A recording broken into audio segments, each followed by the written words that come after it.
many times in your professional journey, you will find yourself sitting across the table from someone that you do not get along with.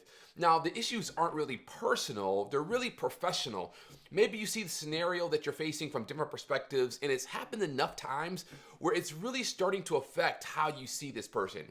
If you've ever experienced this, you're in good company because this situation is common in so many organizations. Often these conflicts arise not from personal differences, but from professional differences of opinion. You see the situation one way, they see the situation another way. Neither of you report to each other. Your colleagues, you have to work together. Your manager or your leader, your boss is expecting you all to collaborate and to partner together. But it seems like every time you step into a meeting with them, they're always bringing a loaded shotgun and they're shooting down your ideas. You can't get a word out before they've already formulated their negative response to somehow poke holes in your suggestion. And it's gotten to the point where it's leaving you frustrated. So the question is, how do you manage this situation? You don't want to be in a situation where every time you see them, you bristle inside because you know, well, here comes negative Nancy, and no shade to any Nancys out there. But you want to be in a productive, collaborative environment, but it just seems like they don't want to collaborate with you. Well, I wish there was a magic wand that I could give you that somehow would cause them to not necessarily disappear, but at least all of their arguments and suggestions to disappear. But unfortunately, there is no magic wand. But there are a few strategies that you can follow. Number one, you really have to fight for open communication. And that might look like having a one-on-one meeting with them off the record where the two of you all can just have a conversation where you can get to understand their perspective, what's important to them, what they value, why they do the things that they do, what their perspective is on the work that you're engaged in. A lot of time, conflict arises in the workplace because there are competing values or competing priorities.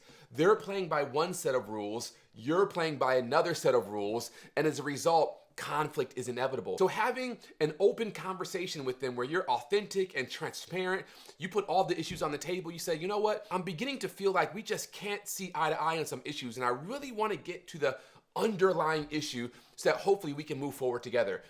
This does require some transparency on your part and you being willing to set aside your ego just for a little bit so that you can engage them and truly seek common ground. The second goal is to really focus on the bigger picture. In your conversation with them, let's find the areas where we can agree. What are some common themes that we do agree on? And let's see if we can build commonality and build collaboration around those issues. But number three, you might recognize that this issue is bigger than both of you, and you might need to bring in a trained professional or a mediator, someone who can come in and lead you both through a series of conversations to really get to the core issues. Now, I've often been called in to work with organizations around mediation. What I found is that a lot of the conflict stems from a misunderstanding of roles in the workplace. One person feels like their role is A, B, and C. The other person feels like their role is A, B, and C. And so we're trying to figure out who's doing what, when, and where. And as a result, that produces conflict. There's also a lot of conflict around values. What is important to me isn't important to you. And then I'm not approaching the situation from a perspective where I'm willing to actually give you the benefit of the doubt.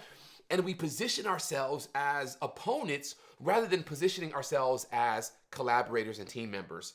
So if you find yourself in this type of conflict with a colleague, I want you to really lean in, have a conversation with them one-on-one, seek to find common ground around the big picture, and worst case scenario, bring in a trained facilitator who can help you all mediate the situation, because there is nothing worse than having conflict in the workplace, the place you spend most of your time. Now, while conflict is a normal part of the professional life, you can manage it in such a way where it doesn't have a negative impact on you.